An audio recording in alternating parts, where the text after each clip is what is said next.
Македонската фудбалска репрезентација загуби од екипата на Португалија и не успеа да се пласира на светското првенство во Катар. За поразот во Порто е најзаслужен фудбалерот на Манчестер Юнајтед Бруно Фернандеш, кој даде 2 гола. Фудбалерите на теренот беа достојни ривали на португалците, а на трибините повеќе од 1000 македонски навивачи навиваа во сите 90 минути. За репрезентацијата се навиваше од плоштадот во Куманово. Општината организираше видео бим за заедничко гледање на надпреварот. Кумановци со знамења и дресови ги бодреа црвено-жолтите.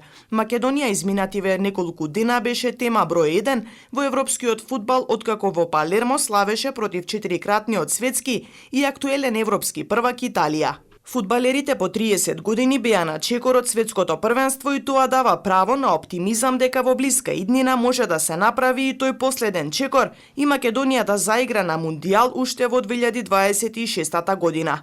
По поразот од Португалија, македонскиот селектор Благоја Милевски им одаде почит на своите избраници, иако Португалија победи со 2-0.